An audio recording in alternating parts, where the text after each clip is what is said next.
Hello everyone! Welcome to the second character spotlight where I'll be going over the leather-wearing classes of the game, the Force Archer and the Force Blader. Let's get started. Let's start with the Force Archer. The Force Archer is a long-range DPS class that has a high attack speed with great kiting potential, mixing magic and physical damage to kill enemies from a safe distance. The Force Archer, while not sporting the super high damage glass cannon potential that a wizard carries, is still a formidable opponent in the battlefield due to her high mobility. Inspecting her abilities is always a necessity, and learning which abilities you can use while moving and which abilities have cast times will save your life in any situation. Her abilities range from nuke to dot damage over time abilities to AoE, area of effect, and passive abilities, all of which must be used in a proper order to really utilize how the Force Archer excels in PvE and PvP situations. Her consecutive chain starts off with a cast ability, but allows you to move after casting aimed shot, her primary ability, which deals the most damage in that chain. Power of Concentration is her battle mode, which really lets her use big nuke abilities in rapid succession.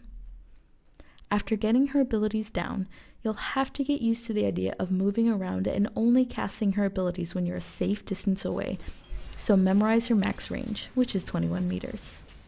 Luckily, there's a handy distance gauge at the top of the enemy's health bar. Moving backwards will interrupt any ability being cast, so watch out if you're trying to keep away but have a decent combo going. The final ability of her main consecutive chain, Rapid Shot, is a channeled ability that, as its name explains, shoots magic arrows quickly, so you can either use it as a finisher, but if you can't quite kill the enemy, running away right after is usually the best course of action. Keep away from the enemy and let her dots do the rest. You'll notice some abilities stay grayed out while you're in combat. Those abilities are triggered only after special actions are taken, like the Force Archer's Kill Shot, which only applies if the target is under a hard CC, such as a root or a stun. It deals a lot of damage, especially when it crits, but it's not going to be that reliable in a fight if the target is not under those conditions. Attempting to use the ability rather than any other time would just make you look silly and not deal any damage. The same applies to Frosty Shot, which is a little harder to proc, considering you have to be in the intense cold state, which only occurs after a successful aimed shot consecutive chain. Her buff is Accurate Aim, which increases the accuracy of all team members. Good job naming team, you got this. A helpful tool in her arsenal is Flash Grenade, which lowers the accuracy of the enemies inside of the indicator. It's huge in making sure she stays safe if her enemies get a little too close for her comfort, but her other abilities should keep her safe in the meantime.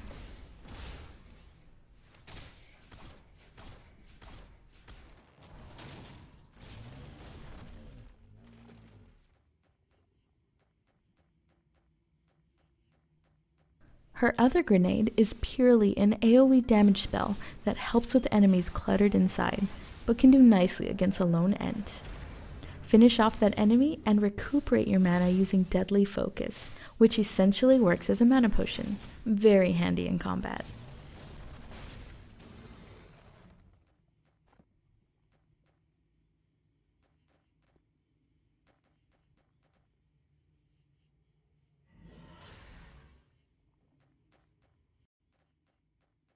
Remember, the greatest strength a Force Archer has is remaining long range while killing her enemies from a distance, and luckily she has the tools to keep that going. Her main root, Frostbolt, keeps the enemy in place so you can load up the enemy with their two main damage over time abilities, Poison Arrow and Whirling Shot. Use Kill Shot for burst damage, as well as get aimed shots consecutive chain moving. Movement is key, so if you can't finish off the enemy with rapid fire, it's better to take that combo loss and fire off an instant cast ability rather than take unnecessary damage. This ability chain will be your primary source of damage in PvE, but will vary in PvP situations. You don't really want to be standing still while a warrior is changing towards you, so make sure to keep that in mind. This is where your flash grenade could really come in handy, just in case your enemy somehow tries to reach you. A force archer won't always insta-kill her opponent, so make sure to keep rapid evasion on the ready, just in case you need to get that extra distance away from your opponent.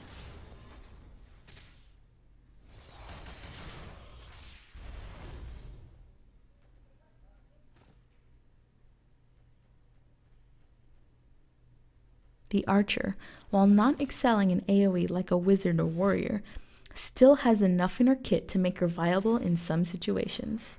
Her main source of AoE damage is arrow bombardment, which fires off an arrow that can hit multiple enemies in a confined area. It's a consecutive ability, so make sure to quickly press explosive shot right after for even more AoE. Plus you do a mid-air flip, so that's awesome. There's also grenade, which will hit multiple enemies in that area. It can be fired off immediately if the passive quick focus is going on, but it has a cast time otherwise.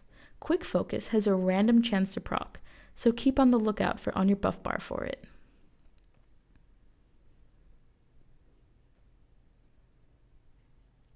The Wizard Battle Mode, Power of Concentration, is a deadly combination of shotgun and pistol that will leave your enemies broken.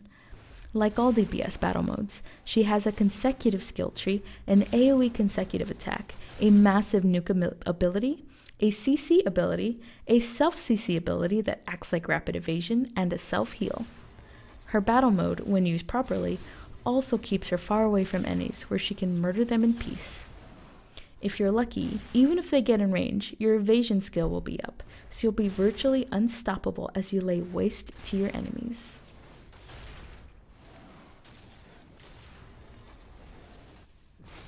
Plus, it has the added bonus of looking really freaking awesome.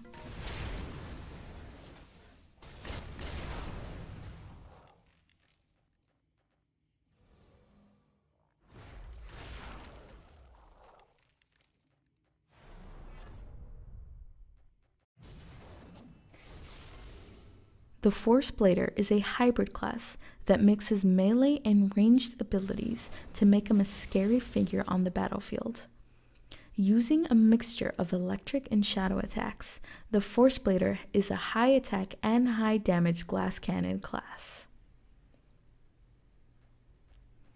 Your Force Blader will be most effective weaving in and out of a battle, combining his magic attacks and sword infusions to quickly dispatch an enemy. As you can see by the grayed out abilities on the hotbar, he has a ton of abilities that are mainly situational, making this class hard to master but well worth any effort. Looking through his abilities, you can see the huge variety this class offers, but can be overwhelming if you try to use them all at once. His party buff is Awakened Will, which increases crit accuracy, and he has several self buffs that can increase any of your primary stats, which you can use depending on your situation, but only one can be used at a time, so choose wisely. The Force Blader uses quick abilities to confuse his enemies, darting behind them rapidly, using his basic sword consecutive attack Flash Slash, yeah, try saying that 5 times fast, to finish them off. You'll see an ability pop off after his chain is finished, which is a buff that increases lightning damage. However, it's an optional buff that you can leave hanging in order to increase its power, as it's part of your recharge state, a vital component in Force Blader damage, which will stack up to 3 times. Also, after you do 2 attacks in his Flash Slash Chain, yeah, I have to say that slow, you'll see a whole mess of abilities pop off. Those are all under the effect of your recharge state, where if you don't use any of those abilities, will recharge your mana at a faster rate. However, choosing to use one of these abilities is also highly beneficial. As a Force Blader, you will always want to be in a recharge state, so using your Flash Slash ability will be key.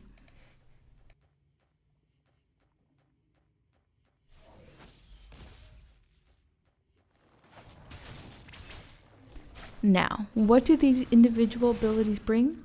One is a huge lightning bolt ability that gets stronger the more stacks you have on your recharge state. One is an AoE lightning attack, and the other is a buff that we previously mentioned. And the most important ability that you'll probably love is Thunderbolt, which stuns your opponent and does more damage the more stacks you have on your recharge state.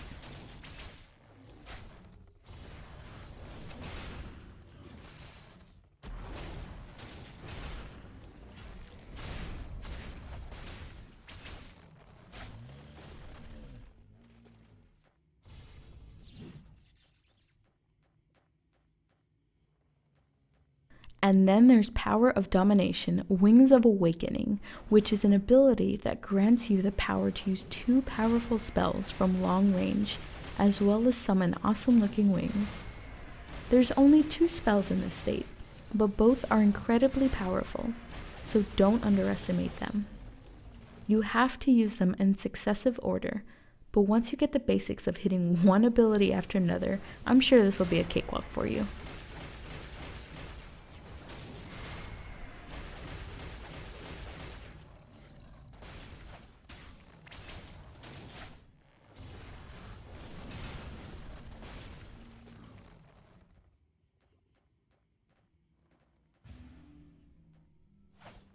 Of course, the Force Blader has a few defensive capabilities to make sure he survives during a battle.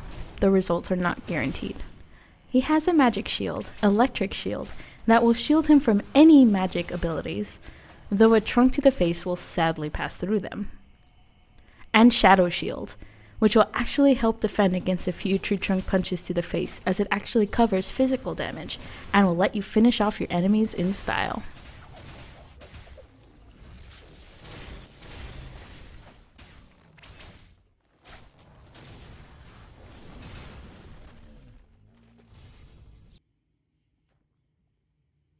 The Force Blader battle mode, Power of Domination, will really make your enemies wet themselves in fear. His self-CC abilities lets him dash to his opponent and then cause every sort of harming chaos imaginable to his enemies, including stunning them mid-fight to give him an edge. Sorry, wizards. Starting off his routine with his stun, then flying over to his enemy will give him a great head start in damaging and killing his opponent. He of course has a basic consecutive attack, an AoE lightning attack, and a burst ability that will make a lot of people rage quit, I'm sure. His self-heal will also come in handy in case there aren't any priests to heal him back up. This has been GMIC, and thank you all for watching. Be sure to tune into our next character spotlight on the plate wearers of Cabal 2, the Force Shielder and the Warrior. GMIC out, but not after spring!